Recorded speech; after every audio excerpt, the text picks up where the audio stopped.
ആകാശവാണി.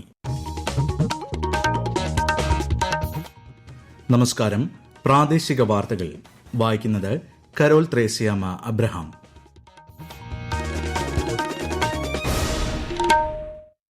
പ്രധാന വാർത്തകൾ.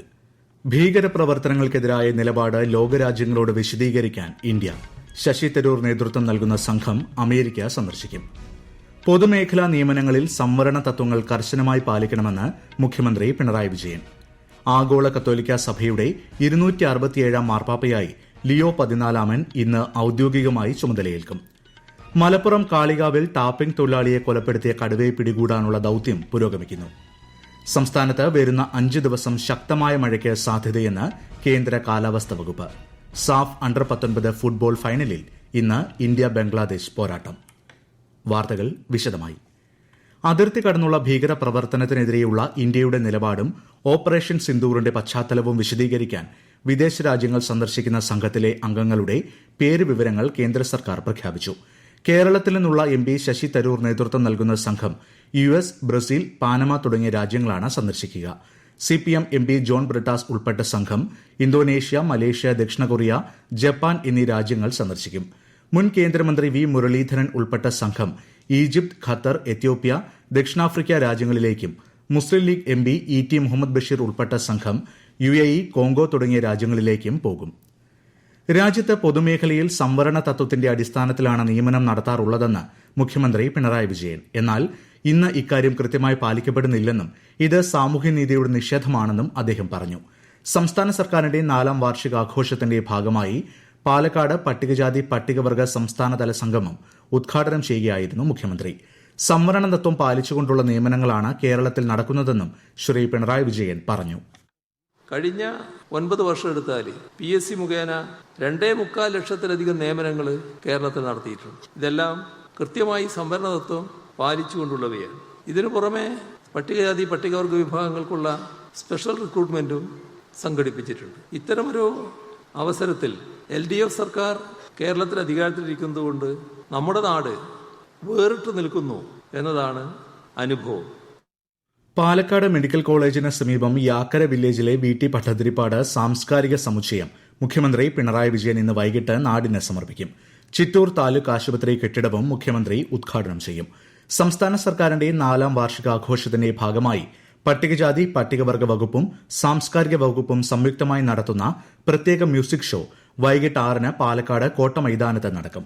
വിശദാംശങ്ങളുമായി ആകാശവാണി പാലക്കാട് ജില്ലാ പ്രതിനിധി ഫൈസൽ അലിമുത്ത്. 5 ഏക്കർ സ്ഥലത്ത് 68 കോടി രൂപ ചെലവിൽ അത്യാധുനിക സംവിധാനങ്ങൾ ഉൾപ്പെടുത്തിയാണ് സാംസ്കാരിക സമുച്ചയം നിർമ്മിച്ചിട്ടുള്ളത്. ഏകദേശം 1 ലക്ഷം ചതുരശ്ര അടി വിസ്തീർണമുള്ള സമുച്ചയത്തിൽ AV theatre, black box theatre, ശില്പശാലകൾക്കുള്ള വേദി, ക്രാഫ്റ്റ് മ്യൂസിയം എന്നിവയും ഒരുക്കിയിട്ടുണ്ട്. മനോഹരമായ ഉദ്യാനവും വിശാലമായ പാർക്കിംഗ്, കഫ്റ്റീരിയ സൗകര്യങ്ങളും ഉൾക്കൊള്ളുന്നതാണ് സാംസ്കാരിക സമുച്ചയം. 2019 ഫെബ്രുവരി 24-നാണ് നവോത്ഥാന നായകൻ VT ഭട്ടതിരിപ്പാടിന്റെ പേരിൽ കേരളത്തിലെ ഏറ്റവും വലിയ സാംസ്കാരിക സമുച്ചയത്തിന്റെ ശിലാസ്ഥാപനം പാലക്കാട് നടന്നത്. കൊച്ചി വിമാനത്താവളത്തിലെ വിവിധ പ്രവർത്തനങ്ങൾ ഡിജിറ്റൈസ് ചെയ്യുന്ന സിയാൽ 2.0 പദ്ധതി നാളെ വൈകിട്ട് സിയാൽ ചെയർമാൻ മുഖ്യമന്ത്രി പിണറായി വിജയൻ നാടിന് സമർപ്പിക്കും. 200 കോടി രൂപ ചെലവിൽ cyber defence operation centre, full body സ്കാനറുകൾ, AI അധിഷ്ഠിത നിരീക്ഷണ സംവിധാനങ്ങൾ, ബോംബ് ഡിറ്റക്ഷൻ ആൻഡ് ഡിസ്പോസൽ സിസ്റ്റത്തിന്റെയും നിലവിലുള്ള സംവിധാനങ്ങളുടെയും ആധുനികീകരണം എന്നിവയാണ് നടപ്പാക്കുന്നത്. ഇതോടനുബന്ധിച്ച് ഉച്ചകഴിഞ്ഞ് സിയാൽ കൺവെൻഷൻ സെന്ററിൽ എയ്റോ ഡിജിറ്റൽ സമ്മിറ്റ് സംഘടിപ്പിച്ചിട്ടുണ്ട്. EOS 09 ഭൌമ നിരീക്ഷണ ഉപഗ്രഹവുമായുള്ള PSLV C61 വിക്ഷേപണം ലക്ഷ്യം കണ്ടില്ല. ദൌത്യത്തിന്റെ 3ാം ഘട്ടത്തിൽ പ്രശ്നങ്ങൾ നേരിട്ടതായി ISRO ചെയർമാൻ V നാരായണൻ അറിയിച്ചു.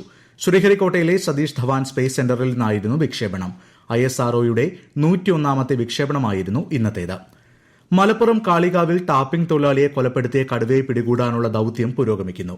വനം വകുപ്പിന്റെ നേതൃത്വത്തിൽ 3 പ്രത്യേക സംഘങ്ങളായി തിരഞ്ഞാണ് തിരച്ചിൽ. മയക്കുവെടി വെച്ച് പിടികൂടാനുള്ള എല്ലാ സജ്ജീകരണങ്ങളും പൂർത്തിയായിട്ടുണ്ട്. കടുവയുടെ നീക്കങ്ങൾ നിരീക്ഷിക്കുന്നതിനായി 50 നിരീക്ഷണ ക്യാമറകൾ സ്ഥാപിച്ചു. പ്രദേശത്ത് 2 കൂടുകളും സ്ഥാപിച്ചിട്ടുണ്ട്. മലപ്പുറം കാളികാവിലെ കടുവാ ദൌത്യത്തിനായി എത്തിച്ച കുങ്കിയാന പാപ്പാനെ ആക്രമിച്ചു. കുഞ്ചു എന്ന കുങ്കിയാനയുടെ പാപ്പാൻ ചന്തുവിനാണ് പരിക്കേറ്റത്. കഴുത്തിൽ പരിക്കേറ്റ പാപ്പാനെ വണ്ടൂരിലെ സ്വകാര്യ ആശുപത്രിയിൽ പ്രവേശിപ്പിച്ചു. ഈ വാർത്തകൾ ആകാശവാണിയിൽ നിന്ന്. ആകാശവാണി വാർത്തകളും വാർത്താ അധിഷ്ഠിത പരിപാടികളും all India radio news Thiruvananthapuram YouTube ചാനലിലും at all India radio news Thiruvananthapuram Facebook പേജിലും AIR ന്യൂസ് _ ഇൻസ്റ്റഗ്രാം അക്കൌണ്ടിലും at AIR news _TVM X ഹാൻഡിലും ലഭ്യമാണ്. ആഗോള കത്തോലിക്ക സഭയുടെ 267 മാർപ്പാപ്പയായി ലിയോ 14 ഔദ്യോഗികമായി ഇന്ന് ചുമതലയേൽക്കും. ചുമതലയേറ്റുകൊണ്ടുള്ള കുർബാന സെന്റ് പീറ്റേഴ്സ് ബസിലിക്കയിൽ ഇന്ത്യൻ സമയം ഉച്ചയ്ക്ക് 1:30 നടക്കും. സ്ഥാനാരോഹണ ചടങ്ങുകളെപ്പറ്റി സീറോ മലബാർ സഭ media commission secretary father Tom Olikkarott ആകാശവാണിയോട്.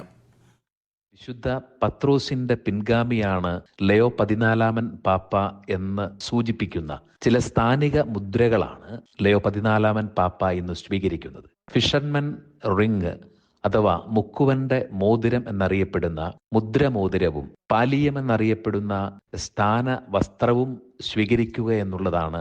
തുടർന്ന് കൃതജ്ഞതയുടെ ബലിയർപ്പിക്കുകയും ചെയ്യുക എന്നുള്ളതാണ് ഇന്നത്തെ ചടങ്ങുകളുടെ ഏറ്റവും പ്രധാനപ്പെട്ട ഭാഗം.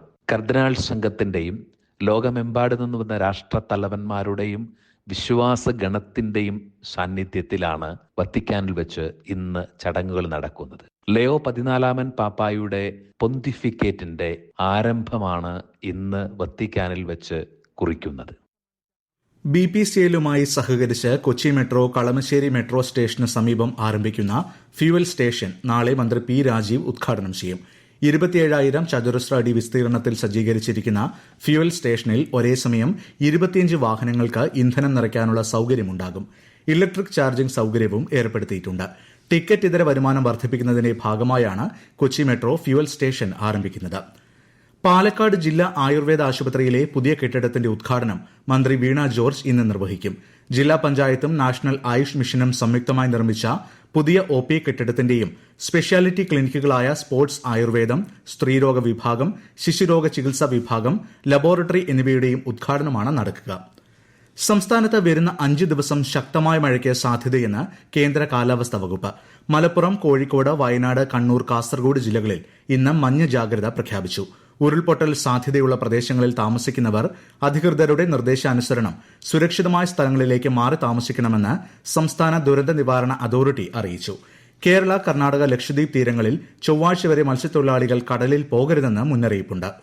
സാഫ് അണ്ടർ-19 ഫുട്ബോൾ ഫൈനലിൽ ഇന്ത്യ ഇന്ന് ബംഗ്ലാദേശുമായി ഏറ്റുമുട്ടും. അരുണാചൽ പ്രദേശിലെ ഗോൾഡൻ ജൂബിലി സ്റ്റേഡിയത്തിൽ രാത്രി 7-നാണ് മത്സരം. വെള്ളിയാഴ്ച നടന്ന സെമിയിൽ മാൽഡീവ്സിനെ ഏകപക്ഷീയമായ 3 ഗോളുകൾക്കാണ് ഇന്ത്യ പരാജയപ്പെടുത്തിയത്. പുരുഷ വിഭാഗം സാഫ് ടൂർണമെന്റ് ഫൈനലുകളിൽ ബംഗ്ലാദേശിനെതിരെ മികച്ച റെക്കോർഡാണ് ഇന്ത്യയ്ക്കുള്ളത്. ഇരു രാജ്യങ്ങളും തമ്മിൽ മുൻപ് ഏറ്റുമുട്ടിയ 4 കലാശ പോരാട്ടങ്ങളിലും ഇന്ത്യയ്ക്കായിരുന്നു വിജയം. IPL ക്രിക്കറ്റിൽ ഇന്ന് 2 മത്സരങ്ങൾ. വൈകിട്ട് 3:30 ജയ്പൂരിൽ നടക്കുന്ന കളിയിൽ രാജസ്ഥാൻ റോയൽസ് പഞ്ചാബ് കിങ്സിനെ നേരിടും.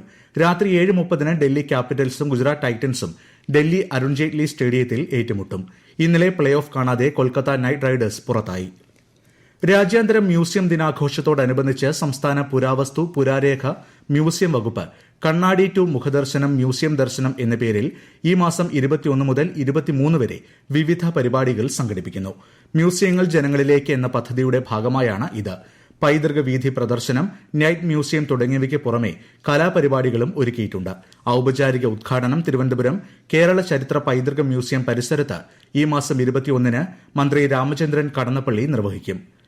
കോഴിക്കോട് കായക്കൊടിയിലെ ചിലയിടങ്ങളിൽ ഇന്നലെ ഭൂചലനം അനുഭവപ്പെട്ടതായി റിപ്പോർട്ട്. വസ്തുവകകൾക്ക് നാശമില്ല. പ്രകമ്പനവും ശബ്ദവും ഉണ്ടായതായി പ്രദേശവാസികൾ അറിയിച്ചതിനെ തുടർന്ന് ഗ്രാമപഞ്ചായത്ത് വില്ലേജ് ഓഫീസ് അധികൃതർ സ്ഥലത്തെത്തി. കൂടുതൽ പരിശോധനകൾ നടത്തുമെന്ന് അധികൃതർ പറഞ്ഞു. ഗാനരചയിതാവ് P. ഭാസ്കരന്റെ ജന്മശതാബ്ദിയോടനുബന്ധിച്ച് ആകാശവാണി കണ്ണൂർ നിലയവും Kannur Jawahar library and research സെന്ററും ചേർന്ന് സംഘടിപ്പിച്ചു വരുന്ന കണ്ണീരും സ്വപ്നങ്ങളും പ്രതിമാസ പ്രഭാഷണ പരമ്പര നാളെ സമാപിക്കും. വൈകുന്നേരം 3 മണിക്ക് ലൈബ്രറി ഓഡിറ്റോറിയത്തിൽ നടക്കുന്ന സമാപന സമ്മേളനം ശ്രീകുമാരൻ തമ്പി ഉദ്ഘാടനം ചെയ്യും. പ്രധാന വാർത്തകൾ വീണ്ടും. ഭീകരപ്രവർത്തനങ്ങൾക്കെതിരായ നിലപാട് ലോകരാജ്യങ്ങളോട് വിശദീകരിക്കാൻ ഇന്ത്യ. ശശി തരൂർ നേതൃത്വം നൽകുന്ന സംഘം അമേരിക്ക സന്ദർശിക്കും. പൊതുമേഖലാ നിയമനങ്ങളിൽ സംവരണ തത്വങ്ങൾ കർശനമായി പാലിക്കണമെന്ന് മുഖ്യമന്ത്രി പിണറായി വിജയൻ. ആഗോള കത്തോലിക്ക സഭയുടെ 267 മാർപ്പാപ്പയായി ലിയോ 14 ഇന്ന് ഔദ്യോഗികമായി ചുമതലയേൽക്കും. മലപ്പുറം കാളികാവിൽ ടാപ്പിംഗ് തൊഴിലാളിയെ കൊലപ്പെടുത്തിയ കടുവയെ പിടികൂടാനുള്ള ദൌത്യം പുരോഗമിക്കുന്നു. സംസ്ഥാനത്ത് വരുന്ന 5 ദിവസം ശക്തമായ മഴയ്ക്ക് സാധ്യതയെന്ന് കേന്ദ്ര കാലാവസ്ഥാ വകുപ്പ്. സാഫ് അണ്ടർ 19 ഫുട്ബോൾ ഫൈനലിൽ ഇന്ന് ഇന്ത്യ ബംഗ്ലാദേശ് പോരാട്ടം. പ്രാദേശിക വാർത്തകൾ കഴിഞ്ഞു. അടുത്ത വാർത്താ പ്രക്ഷേപണം 12:50.